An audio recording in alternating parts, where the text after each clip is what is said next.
본문 말씀인 사무엘하 23장 1절부터 7절까지 말씀에는 다윗의 마지막 말이라 라는 제목이 붙어 있는데요. 제목만 보면 어떠세요? 아, 다윗이 유언을 하고 있는 거구나 라고 생각이 되지만 실제 내용은 그렇지가 않습니다. 이 부분은 하나님의 종이고 이스라엘의 왕이고 또 성도였던 다윗이 그의 인생의 결론과 또 요약이 되는 내용을 들려주는 그런 말씀이라고 할 수가 있습니다. 그리고 하나님께서 그런 다윗을 통해서 오고 오는 모든 이스라엘의 왕과 지도자들 그리고 모든 시대의 하나님의 백성들에게 주시는 예언이고 축복이다. 그렇게도 말할 수가 있어요. 그런 의미에서 오늘 본문 말씀에는 다윗의 마지막 말이다 라는 제목이 붙어 있는 거죠. 다윗이 꼭 하고 싶었던 말이에요. 자기 인생 전체를 통해서. 그리고 하나님이 꼭 해주시고 싶었던 말씀이죠. 다윗의 인생을 통해서. 다윗의 인생의 마지막 순간에 다윗은 그 메시지를 우리에게 전하고 있는 거죠. 우선 1절을 보시면 다윗이 아주 짧은 자기소개를 우리에게 들려주고 있는데요. 다윗은 지금 인생의 만년에 와 있습니다. 그 시점에서 자기 이야기를 하는 거예요. 여러분 누구나 그렇죠. 어떤 사람이 자신의 인생의 만년에 자기 자신의 인생에 대해서 터놓고 진솔하게 풀어내는 이야기들, 그런 자기 고백은 절대로 의미 없고 무게 없는 말이 될 수가 없습니다. 왜냐하면 그게 짧든지 길든지 간에 그 속에는 늘 자신의 인생의 전부가 다 녹아들어가 있기 때문이에요. 야곱은 인생의 만년에 자신의 나이를 묻는 바로 앞에서 이렇게 대답을 했습니다. 내 나그네 길의 세월이 130년이니이다. 내 나이가 얼마 못 되니 우리 조상의 나그네 길의 연조에 미치지 못하나 험악한 세월을 보내었나이다. 그동안 사실 이 야곱은 자기가 몇 년 동안을 살아왔는지도 까맣게 잊고 있었을지도 몰라요. 그런데 나이를 묻는 질문을 받고는 문득 자기가 살아온 인생이 주마등처럼 떠올라서 그걸 그렇게 묻지도 않은 내용인데 바로 앞에 늘어놓을 수밖에 없었던 것이죠. 지금 생각해보면 그리 길지도 않은 세월입니다. 자기들이 자기의 조상이 살아낸 세월에 비하면 굉장히 짧죠. 그런데도 그런 짧은 인생 내 맘대로 한번 살아보겠다고 하나님 없이 발버둥을 치며 살아온 겁니다. 하지만 그래서 그 시점에 돌아온 인생은 그렇게 훌륭한 것이 못 되었지요. 그렇기 때문에 야곱의 인생은 험악한 세월로 채워질 수밖에 없었던 것입니다. 여러분 이게 바로 야곱이 생각하는 그의 인생이었는데요. 1절에 나오는 다윗의 자기소개서도 그런 의미를 담고 있는 겁니다. 이 속에는요, 자기가 생각하는 자기의 인생의 모습이 고스란히 진솔하게 녹아들어가 있는 것이죠. 이새의 아들, 높이 세워진 자, 야곱의 하나님께로부터 기름 부음을 받은 자, 이스라엘의 노래 잘하는 자. 이것이 우리가 다윗으로부터 건네받은 그의 이력서인데요. 우리가 알기에 다윗은 참 화려하고 대단한 업적을 남긴 사람입니다. 어쨌든 그는 이스라엘의 최전성기를 시작하고 구가한 이스라엘의 성군이었으니까 말이죠. 그래서 어떻습니까? 다윗이 그런 자신의 인생을 돌아보면서 무언가 해야 될 이야기가 있다면 충분히 그런 이야기들, 대단한 업적들, 자신의 무용담들 이런 거 늘어놓아도 괜찮을 텐데 다윗은 1절 그런 이야기가 없습니다. 전혀 자기 이야기를 하고 싶지 않았던 거예요. 왜냐하면 자기가 정말로 들려주어야 될 이야기에 비하면 그런 자기의 이야기들은 정말 별것 아닌 것 같은 그러한 이야기들이었기 때문이죠. 여러분, 그는 이새의 아들이었습니다. 8명의 아들 중에 하나였어요. 아무도 귀하게 여겨주지 않던 무지랭이였습니다.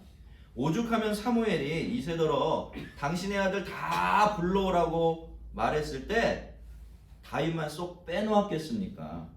일부러 빼놓은 것이 아니라 그만큼 다윗은요, 그 집안에서조차 존재감이 없었던 거예요. 있으나 많아, 없어도 알 수 없을 정도로 가벼운 취급을 당하는 그런 인생이었던 것이죠.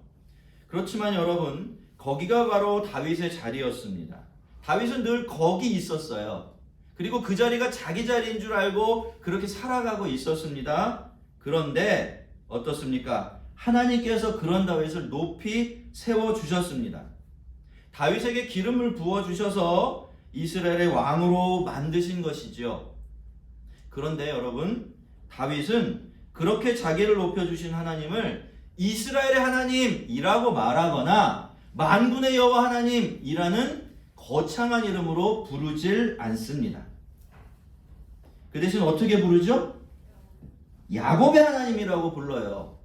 앞에 이름으로 부르는 것이 훨씬 그럴듯하고 훨씬 폼이 날 걸 잘 알고 있으면서 다윗은 그렇게 이야기하는 거죠. 적어도 나에게 있어서 하나님은 야곱의 하나님이었다라고 말이죠. 여러분, 야곱은요, 도저히 하나님의 복이나 선택을 받을 만한 그런 인물이 아니었습니다. 그는 그의 이름처럼 사기꾼이었죠. 자기 가족들을 상대로, 그것도 2번씩이나 거짓말을 해가면서 자기가 가지고 싶었던 것을 갈취해냈던 그런 사람입니다. 그런데도 하나님은 그런 야곱을 선택하셨고 그 선택을 취소하지 않으셨으며 결국에는 이스라엘이 되게 하셨어요. 발꿈치를 잡고 남을 속이는 자라는 이름을 버리게 하시고 하나님과 싸워 이긴 자라는 새로운 이름을 주셨으며 그로부터 정말로 이스라엘의 한 나라를 세워가셨던 것입니다. 물론 여러분, 다윗은 야곱하고 많이 다르죠. 다윗은 처음부터 하나님을 정말 많이 사랑했고 하나님만 알았어요. 하지만 다윗은 자신의 본질이 야곱과 다르지 않다라는 것을 분명히 인식하고 있었습니다. 살면서 돌아보면 자기가 하나님을 기쁘시게 해드린 일도 있기는 있었습니다. 그런데 자기가 그 하나님 앞에 저지른 죄악들을 생각해 볼 때 그것이 그 어떤 것으로도 덮어지거나 무마시킬 수 없을 정도로 엄청나게 악한 죄라는 것을 알고 있었던 것이죠. 자, 그런데 그럼에도 불구하고 그는 그렇게 위대한 왕이 되었고 그 왕의 자리에서 쫓겨나지 않았죠. 그리고 지금껏 그 이스라엘의 위대한 왕이 되어서 이스라엘 하나님을 섬기고 있는 겁니다. 모든 것이 하나님의 은혜였습니다. 다른 누구보다도 다윗 자신이 그 사실을 잘 알고 있었던 거죠. 그렇기 때문에 여러분, 다윗이 우리에게 내민 자신의 이력서를 보면 거기에는 나가 없습니다. 그저 하나님만 계시고요.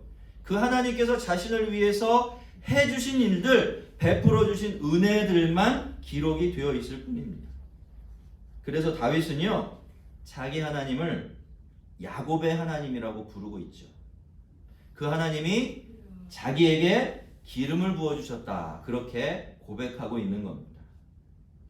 성도 여러분, 여러분은 참 행복한 성도들이 되시고 싶으십니까? 그렇죠? 예, 한번 예수 믿었다면 정말로 참으로 최고로 행복한 성도 되기를 다 소망할 겁니다. 자, 그러면 여러분, 그렇다면 도대체 어떤 사람이 되면 그 사람이 참 행복을 하는 성도가 될까요? 어떤 사람이 한 번 하나님께서 주신 그 행복 놓치지 않고 계속 붙들고 살아갈 수 있을까요? 다윗 같은 성도예요. 우선 자신의 출발점을 잃지 않는 사람들이 제일 행복한 성도들입니다. 자기의 본질이 야곱이라는 사실을 잊지 않는 사람들 말입니다. 그리고 그렇기 때문에 다윗처럼 전부 다 하나님이 주신 것이라고, 나는 그저 다 받았을 뿐이라고 그렇게 고백할 수 있는 사람, 그렇게 자기가 지금 가지고 있고 누리고 있는 모든 것들이 하나님의 은혜인 줄 알고 살아가는 사람들이 제일 행복한 사람들이고요. 그리고 그 사람들이 그렇게 주어진 행복을 놓치지 않게 되는 겁니다. 이스라엘의 노래 잘하는 자, 이게 다윗이 내민 이력서의 마지막 한 줄인데요. 여러분 어떻게 생각하십니까? 이것이 다윗이 자기소개를 마무리하는 말로 적절하다라고 생각이 되십니까? 여러분이 한 나라의 위대한 왕의 자리에 올라 있다면 겨우 이런 것 가지고 사람들 앞에 막 자랑하고 내세우고 그렇게 하시겠어요? 저라면 안 그랬을 것 같아요. 모름지기 한 나라의 왕이라면 이런 허접한 것 가지고, 이런 별것 아닌 것처럼 보이는 것 가지고 자랑하고 내세우면 안 되지 않아요? 내가 이렇게 대단해, 내가 이렇게 훌륭해, 난 이렇게 많은 일들을 이루었어 라고 말하는 것이 그 왕의 자리에 훨씬 더 잘 어울리니까 말이죠. 여러분, 물론 다윗이 지금 내가 이스라엘 안에서 내가 노래 제일 잘하는 최고의 가수야 이렇게 얘기하는 게 아니에요. 그렇게 자랑하는 것이 아닙니다. 여기 나오는 노래는 곡조가 붙은 노래예요. 노래라기보다는 시를 의미하는 단어예요. 그리고 여기서 잘한다라는 말은 자신의 가창 능력이 탁월하다 이런 이야기를 하는 것도 아니죠. 하지만 여러분, 아무튼 다윗은요, 다른 것이 아니라 자기가 어떤 사람? 이스라엘의 노래 잘하는 자다라는 것을 내세우고 있어요. 희한하게도 유일하게 자기의 이야기를 하면서 이걸 엄청나게 자랑스럽게 내세우고 있는 것입니다. 뜬금없이 말입니다.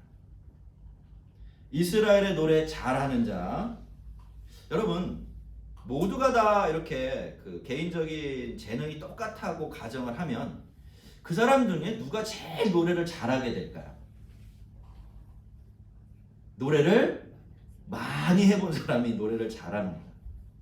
그러면 여러분 또 생각해 봐야지요. 그러면 노래를 누가 많이 하지요? 자기 안에 노래할 이유, 제목, 주제들이 많은 사람들이 노래를 많이 하게 돼요. 그렇죠? 그래서 결국 이런 사람들이 노래를 잘하는 사람이 되는 건데요. 그런데 여러분, 이 노래가요, 그냥 노래가 아니라 하나님을 찬양하는 노래라고 한다면 결국 자기 안에 하나님을 높이고 찬양하고 자랑해야 될 이유가 많은 사람이 이스라엘에 노래 잘하는 사람이 되는 겁니다. 자, 이렇게 보니까 어떻습니까? 다윗이 다른 것이 아니라 이것 가지고 그렇게 자랑할 만하지 않습니까? 나 노래 잘한다? 이스라엘 안에는 나보다 노래 잘하는 사람은 아마 없을걸? 어린아이처럼 이런 것 들고 나와서 자랑하고 우쭐해할 만하지 않습니까? 여러분, 실제로도 시편에는요, 다윗이 지은 시가 굉장히 많아요. 시편 전체가 몇 편이죠? 150편이에요. 그런데 그 중에 몇 편이? 73편이. 거의 반수가 다윗의 시편이라는 제목이 붙어 있어요. 그러니까 여러분, 성경에 남아있는 것만 이 정도라면 실제로는 다윗이 얼마나 많은 찬양시를 지었고 그 시를 노래했겠습니까? 쉽게 말해서 다윗은요, 정말 우리가 흔히 사용하는 말로 뻑하면 하나님을 위해서 시를 썼고 그 시를 붙들고서 노래하는 그런 사람이었겠지요. 그래서 자기 자신을 이스라엘의 노래 잘하는 자라고, 이 나라 안에서 내가 제일 행복한 시인이고 나만큼 신나하는 풍각쟁이가 없다고 그렇게 고백하고 있는 거예요.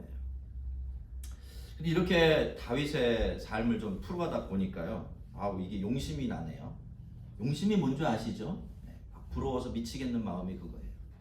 야, 이런 것 가지고 이렇게 자랑스러워하고 행복해할 수 있는 그 다윗의 영혼의 상태가 얼마나 부러운지 모릅니다. 여러분, 하나님께서 우리에게도 이스라엘의 노래 잘하는 자가 되는 그 복 꼭 허락해 주시기를 바랍니다. 자, 그런데 여러분, 이렇게 이제 우리가 이 다윗의 고백을 좀 생각해 봤는데, 그럼에도 불구하고 우리가 다윗의 인생에 대해서 오해하면 안 되는 것이 있습니다. 착각하면 안 되는 것이 있어요. 다윗이 이렇게 행복한 고백을 자신의 만년에 내놓고 있다고 해서 그의 인생이 그만큼 좋은 일들로만 가득 차 있었다라는 뜻은 전혀 아니라는 겁니다. 사실 다윗은 그래서 행복한 시인이 된 게 아니에요. 자, 전체적으로 볼 때 우리가 다 알고 있지만 다윗의 인생은 사탕처럼 달콤한 일들보다는 잿물처럼 쓰디쓴 일들이 훨씬 더 많았습니다. 그렇죠. 바로 앞장 22절에서 다윗은 자기를 하나님께서 전사로 훈련시키셨다라고 그렇게 말해요. 그러면 다윗이 바라본 자기 인생은 어떻다는 겁니까? 전쟁터였다는 거예요. 객관적으로 보면 자기 인생은 전쟁터 같은 인생이었다라고 말하고 있는 것입니다. 그런데도 여러분, 다윗이 그렇게 하나님을 노래하는 시를 많이 지었고 또 노래를 많이 부를 수 있었던 것은 그에게 그만큼 평생을 살아가면서 자기와 하나님이 함께했던 기억들, 하나님이 자기와 함께 해주셨던 그 기억들이 아주 많았기 때문이에요. 여러분, 결혼을 하고서 시간이 좀 지나 보면요, 저절로 그걸 알게 되지 않습니까? 나중까지 오래도록 선명하게 남는 것은요, 사실 좋았던 시절이나 행복했던 때의 기억이 아니에요. 정말 힘들었을 때의 기억이지요. 부모님의 반대 때문에 더 이상 서로 만날 수 없게 되었을 때, 그래서 서로 붙들고 발을 동동 굴르며 엉엉 울었을 때, 그렇게 돌아서는 사랑하는 사람의 뒷모습 바라볼 수밖에 없었을 때, 여러분, 끝까지 남아있는 것은 바로 그럴 때의 기억들입니다. 그때의 표정, 그때의 한숨, 그때의 쓰라린 감정, 그리고 눈물. 이런 것들은 세월이 아무리 지나도 우리의 기억에서 지워지는 법이 없죠. 뭐 이런 경험 안 해보셨으면 이런 복도 없을 텐데. 자, 그리고 우리가 한 가족이 그 우여곡절을 다 겪고 나서 한 가족이 되어 살아갈 때의 기억의 창고를 뒤져봐도 똑같은 이야기가 나옵니다. 여러분, 가끔씩이요, 남자들에게 해당되는 이야기지만 괜시리 곤히 옆에 잠들어 있는 아내가요, 그날따라 사무치게 고맙고 사랑스러워지는 그런 때가 있어요. 어떤 사람들은 그렇게 얘기하더라고요. 근데 왜 그럴까요?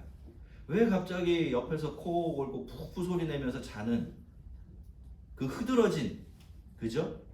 그 너무나 익숙한 아내가 그날따라 그렇게 달리 보이는 것일까요? 그것은요, 함께 겪어낸 아프고 쓰라린 시간들 때문입니다. 마냥 좋고 행복했던 때가 아니라 힘들었을 때 함께한 기억들 때문이에요. 여러분, 좋았을 때의 기억은요, 도화지에 흐릿하게 그려진다면 힘들 때의 기억들은 목판에 각인되었듯이 새겨집니다. 그래서 그런 기억들이 나중까지 남아서 그들의 관계를 지켜주고 더 풍성하게 해주는 것이죠. 그런데 여러분, 이것이 고난이나 고통 자체가 주는 선물은 또 아니에요. 그것은 모두가 다 함께함에서 오는 축복이에요. 그렇게 어렵고 힘들 때도 두 사람이 함께 있었고 함께 그 일을 겪어냈기 때문에 그 쓰라리고 아픈 기억들이 달콤한 추억이 되고 오래도록 두 사람 관계에 든든한 버팀목이 되어주는 겁니다. 근데 여러분, 이게요, 하나님과 우리 사이의 관계에서도 똑같습니다. 기억을 더듬어 보면요, 정말로 감사했던 것은 가슴에 사무치게 다가오는 순간은 하나님이 나에게 그저 마구 복을 쏟아 부어주셨거나 만사형통했을 때가 아니에요. 내가 제일 힘들었을 때, 견딜 수 없을 만큼 고통스러웠을 때, 내 일생 일대의 위기를 만나게 되었을 때, 그때 하나님께서 주신 은혜가 한없이 큽니다. 그런데 우리가 또다시 가만히 생각해 보면요, 그때 주신 하나님의 은혜는 사실 그렇게 크고 대단한 게 아니었어요. 갑자기 깨닫게 해주신 그 말씀 한 구절, 그제서야 정말로 믿게 되었던 하나님의 사랑, 그리고 내 마음을 덮어줄 만한 손바닥만한 작은 평강, 이런 것들이면 충분했었습니다. 그런데 그렇게 아프고 쓰라린 순간들이 그렇게 보배로운 시간이 되어 다시 우리에게 다가오는 것은요, 다른 이유 때문이 아니라 그때 하나님께서 우리와 함께 하셨기 때문이에요. 우리가 하나님과 함께 있었기 때문입니다.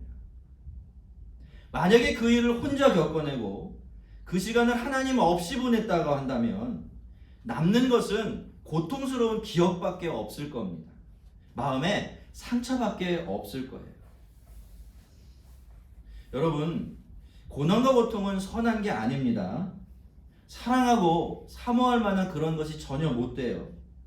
아무리 미워한다고 해도 고난은 고난이고 고통은 고통입니다.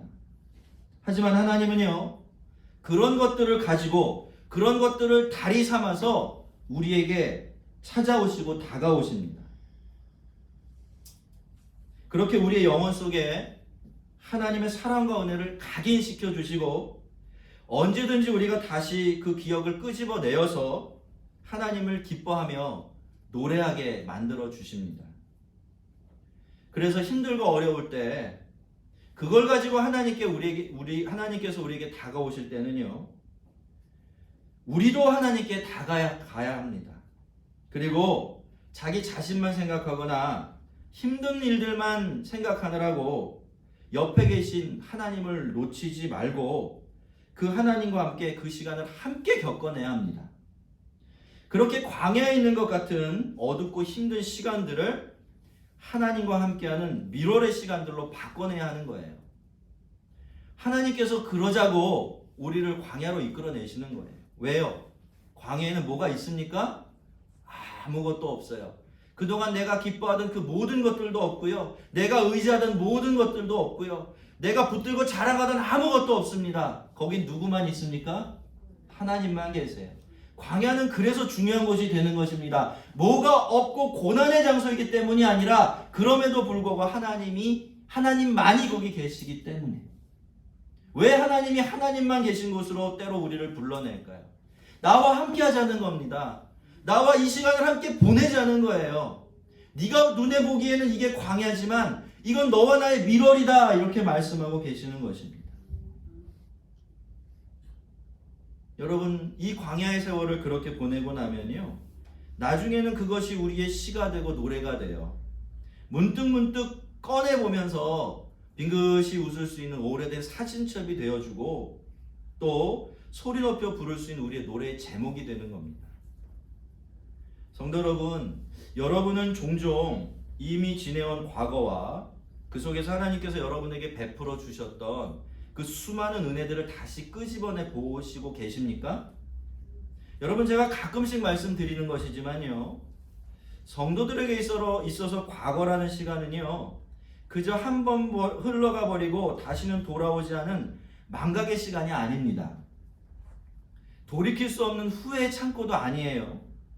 우리 믿는 사람들에게는 이 과거라는 것이 그동안 하나님이 우리와 함께 계셨던 증거들과 베풀어 주셨던 은혜 기억들이 담긴 보석 상자예요. 이 보석 상자 안에서는요, 우리의 인생의 어두운 부분까지도 원래 빛을 되찾게 됩니다. 아니, 더 찬란한 빛으로 빛나게 돼요. 잊지 않고서 끄집어내 볼수록 더욱더 그렇게 되는 것입니다.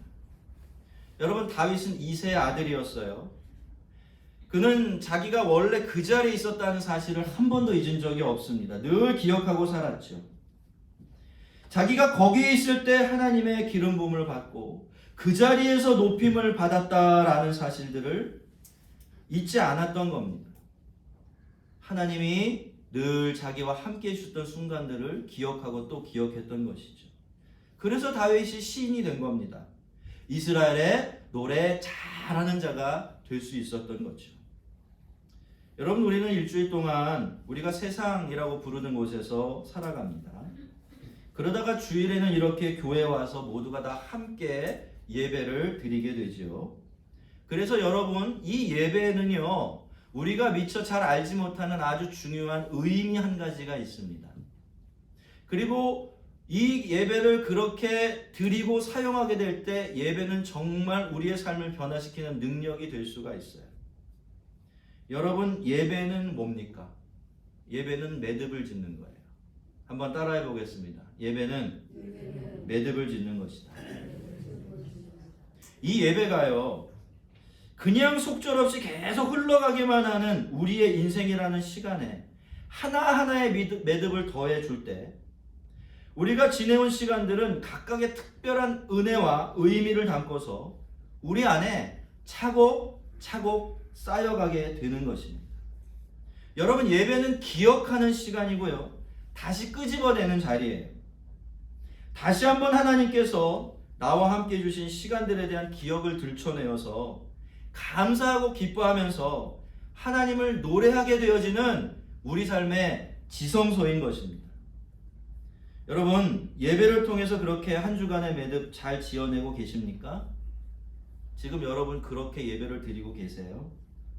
앞으로는 꼭 그렇게 하시기를 바랍니다. 주일에는 다른 거 생각하지 말고 제발 다른 계획 잡지 마시고 그저 하나님께서 밝게 켜놓으신 그 노란 신호등 앞에 딱 하니 멈춰서서 하나님을 예배하고 하나님을 노래하는 그런 시간으로 보내보시기를 바랍니다. 모 드라마에서 남자 주인공이 이런 말을 하더라고요. 아주 오래된 드라마인데, 너와 함께한 시간 모두 눈부셨다. 날이 좋아서 좋지 않아서, 날이 적당해서 모든 날이 좋았다 라고요. 여러분, 그런데 우리 인생도 그렇지 않습니까? 하나님은 늘 우리와 함께 하십니다. 그래서 모든 날이 다 좋은 날이에요. 다른 이유 때문이 아니라 하나님께서 우리와 함께 해주시고 계신다는 그 이유로, 그 하나의 이유만으로 모든 날은 제일 좋은 날이 되는 겁니다. 지낼 때는 잘 모르죠. 그래도 다 지내놓고 보면 그게 그랬었구나 라는 것 분명하게 알게 되지 않습니까? 언제나 하나님 우리와 함께 하시기 때문에 그런 겁니다. 맑은 날도, 흐린 날도, 그리고 비가 오는 날도, 모든 날이 다 좋은 날들입니다. 그때도 하나님께서 우리와 함께 해주셨고 우리에게는 그런 기억이 있기 때문이에요.